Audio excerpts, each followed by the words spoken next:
አሁን የምነግራችሁ ጉድ የተከናወነው በአዲስ አበባ ከተማ ነው። ጉዳዩ የተከናወነው ትናንትና ነው። ከቦሌ ወደ ብሔራዊ ቲያትር የሚጓዙ የከተማዋ ነዋሪዎች ላይ የተፈጸመ ጉዳይ ነው። ከኋላ እንደምትመለከቱት የመከላከያ ታርጋ የለጠፈ መኪና እነዚህን ከቦሌ ወደ ብሔራዊ ቲያትር እንቅስቃሴ ወይም ጉዞ ያደርጉ የነበሩ ሰዎችን መከታተል ጀመረ። እናም መተናኮስ አልፎም ለጸብ መጋበዝ ጀመሩ። ግራ የተጋቡት ተጓዦች ምን እንደተፈጠረ አልገባቸውም። የመከላከያ ሰራዊት መኪናና ልብስ የለበሱት ተተናኳሾች ግን ውጡና እንደባደብ እንጣላችሁ ብለው ሰዎቹን ለጸብ ሲጋብዟቸው ነበረ ተብሏል። ግራ የተጋቡትና በሁኔታው የተደናገጡት መንገደኞች ግን ምንም እንደተፈጠረ ስላልገባቸው በአካባቢያቸው በሚጓዙባቸው ቦታዎች ሁሉ የትራፊክ ፖሊሶችን መፈለግ ያዙ።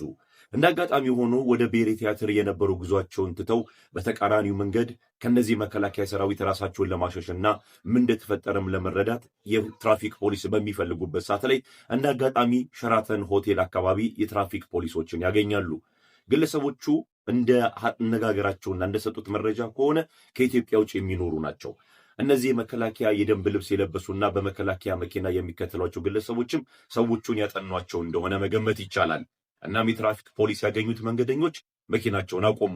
የትራፊክ ፖሊስ መኖሩን ልብ ያላሉትና የመከላከያ ሰራዊት አባላቶቹ እንደፈለጉት ለጸብ የቆሙ የመሰላቸው የሰራዊቱ አባላትም ድንገት ከመኪናቸው ዘለው ወረዱ። በመካከላቸው የአዲስ አበባ ፖሊስ ትራፊክ አባላቶች ገቡ። ምንድነው የተከናወነው ብሎም ሲጠይቁ ቀደም ያልኳችሁ ታሪክ ተነገራቸው። እናም የመከላከያ ሰራዊት መኪና የያዙ አባላቶች በቁጥጥር ስር ዋሉ። እነዚህ አባላቶች በቁጥር 3 ናቸው ተብሏል። ከዚያም ባሻገር የአዲስ አበባ ፖሊስ ትራፊክ መምሪያ አባላቶች መኪናቸውን ሲፈትሹ ከመከላከያ ሰራዊት ታርጋ በተጨማሪ 3 የተለያዩ ታርጋዎችም መኪናቸው ውስጥ እንዴት ልንዘረፍ እንደነበርና እነዚህ ሁሉ ፖሊሶች እንዴት እንደተሰበሰቡ ነው ዛሬ የምነግራችሁ እና የተወሰነ ቀርጬ ነበር አስገባላችኋለሁ። በየመሃሉ በጣም የተራቀቀ ወንጀል እየተሰራ ነው። እኔ በፊት አሜሪካ ማለት ነው የዛሬ 4 ወር አካባቢ የሆነ እንቁላል ይጣሉ ፊት ለፊት መስታወት ላይ ሰው እንቁላሉን እናንተ ልክ እንቁላል ሲወረወር እንደዚህ በመጥረጊያ በዝናብ መጥረጊያ ለመጥረግ ስትሞክሩ ወደዚህ በላሽባችሁና መሄድ አትችሉም። እንደ ጉም ይለብስባችኋል። ሰው ወርዳችሁ ታጸዳላችሁ እና በፍጹም እንቁላል ሲጣልባችሁ በመጥረጊያ እንዳትጠርጉ የሚል ማስጠንቀቂያ ነበረ። ዝም ብላችሁ በሚታያችሁ መስታወት በኩል ሂዱ ይባል ነበርና ያን ራሱ በጣም ተራቀዋል እያልኩ ነበር። ግን እዚህ የመከላከያ መኪና ይዘው ነው ሊዘርፉን ሲቀጠሉን የነበረው። እኛ ግን እግዚአብሔር ማስተዋል ሰጥቶን በጣም በቃ በፍጥነት ማለት ተከተሉን። ከቦሌ ወደ ብሔራዊ ሄድን ነበር እኛ። ከዛ እነሱ የሆነ ሰዓት ላይ መብራቱ ጋር ነገር መፈለግ ጀመሩ። ክላክስ ምናምን ሲያደርጉ እኛ ወዴትም ሄድ አንችልም፣ ሬድ ላይት ነው። ሰው ሄድን እያለ ተመልሰው መጡና መሳደብ ጀመሩ። ውረዱ እንደባደብ ምናምን ማለት ጀመሩ። ለካ ከመኪናችን ማለት ከኋላ ወንበር ላይ እኛ ላፕታፕ አስቀምጠን ነበረ እና ያንን አይተው ነው። ከዛ በኋላ ግን ፖሊሶች መኪናቸው ውስጥ መንገድ ይዘጉብናል። መንገድ ዘግተው ያቆማሉ። ከዛ በሮንግ ዌይ ሄድን ነው የምናመልጣቸው ሁላ በቃ የሆነ ሙቪ ነው ይመስላችሁ ጌታ። እና ከቦሌ ወደ ብሔራዊ ሄድን ነበረ። ከዛ መንገድ ላይ ክላክስ ማድረግ ጀመሩ። ሬድ ላይት ነው ምን ሆነ ነው ምናምን ብለን ዝም አልን። ልክ አረንጓዴ ሲሆን ያው ወደ ፊት ስንሄድ ተከትለው መጡ። ከዛ እኛ ወደ ራይት መታጠፍ ፈልገን ነበረ ምናምን ብለው በመስኮት ማባራት ጀመሩ። እኛ ደግሞ ያው ሬድ ላይት ስለሆነ መጠበቅ ነበረባችሁ ቢካዝ ምንም ወዴትም ፈቀቅ ማድረግ የምንችልበት ሁኔታ አልነበር። ከዛን ውረዱ እንደባደብ ምናምን አሉ። ምን ፈልገው ነው ሰዎች ብለን ቀጥ ብለን ዝም ብለን መሄድ ጀመርን። በመስኮት እየወጡ ወረዱ እንደባደብ ምናምን ይላሉ። ፖሊስ መፈለግ ጀመርን። ትራፊክ ፖሊስ መንገድ ላይ አዳቦች ከምናምን ነው ብለን ዝም ብለን እየሄድን ከዛ በቃ በሮንግ ዌይ ሄድን። እንደዚህ መንገድ መሀል ላይ ሲቆሙ በሌላ በኩል እየተመለስን በጣም በቃ የሌለ ሆነ።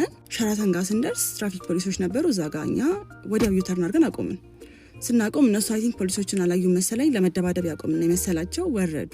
ያን ታይም ነበረ ፖሊሶች መጀመሪያ ቼክ ምናምን መፈተሽ ምናምን መሳሪያ ከያዙ ብለው እኛም ፈርተን ነበር በጣም መሳሪያ ያዙ መስሎን። ምክንያቱም እስኪ እናንተ ብትሆኑ የመከላከያ ሰራዊት መኪና ይዞ ሰው ቢያባራችሁ ምንድነው የሚሰማችሁ? እና መከላከያ ናቸው ብለን ብናቆም ኖሮ ብዙ ነገር ይፈጠር ነበረ። ከመኪናቸው ውስጥ ብዙ ታርጋ ተገኘ። በቃ ብዙ ማጣራት ውስጥ እኛም ሄደን ለፖሊስ ጣቢያ ቃል ሰጠን ምናምን። ግን 3 ናቸው መኪናቸው ውስጥ ያስገባላቸዋል የመኪናውን ታርጋ የመከላከያ ሰራዊት የሚል መኪና ነው።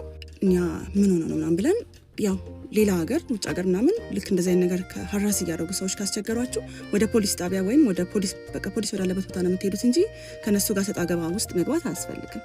በጣም በመንግስት መኪና ሳይቀር እንደዚህ የተራቀቀ ወንጀል አርቲስቶቹ በዋስትና ተፈተው ጉዳያቸውን ውጪ ሆነው ቢከታተሉ ተቃውሞ የለኝም ያለው አቃቢ ሕግ መንሱር ጀማልን ግን አትፍቱብኝ አለ። ለምን ሲባል መንሱር ጀማል የተባለው ግለሰብ ሀገር ውስጥ ምንም አይነት ሀብትና ቋሚ አድራሻ የለውም። እደግመዋለሁ፣ ምንም አይነት ሀብትና ቋሚ አድራሻ የለውም። ቃቄ ምን አለ? እኔን የምትረዱ ባለ ሀብቶች መንሱር ጀማልን እርዱት። እዚህ ሰፈር በ18 ዓመቴ 30 ሚሊዮን ብር ነበረኝ የሚሉ፣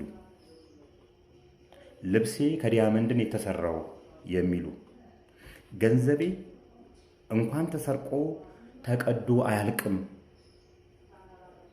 የሚሉ፣ ሀብቴን ይልኝ የሚሉ፣ ኩላሊቴን፣ ብሌኔን፣ ጨጓራዬን፣ ልቤን ለጠቅላይ ሚኒስትሩ እሰጣለሁ የሚሉ የተለያዩ ባለስልጣናትን ፎቶ ከጀርባቸው ግድግዳ ላይ የሚሰቅሉ ከዚህ አሁን ከነገርኳችሁ ከመንሱር ጀማል የበለጠ ታሪክ አይኖራቸውም። ስማቸውን ለመጥቀስ ያህል በ18 ዓመቴ 30 ሚሊዮን ብር ነበረኝ ያለው ፊራኦል ኢቲቻ፣ ኪዳነ ምሕረትን ከያዝኩ እንኳን ተሰርቆ ተቀዶ አያልቅም የኔ ብር ያለው ወልደ ጊዮርጊስ ይልቃል ቢተው፣ ጃኬቴ ከዲያመንድ ነው የተሰራው የሚለው ምንቴ ቢሊኒየር፣ ሀብቴን ይውልኝ የክሪፕቶ ነጋዴ ነኝ የሚለው ኤቢ ማርሻል ከዚህ አሁን ከነገርኳችሁ ታሪክ በላይ ታሪክ አይኖራቸውም። ነገ ከነጎዲያ እናያቸዋለን። ሲያዙ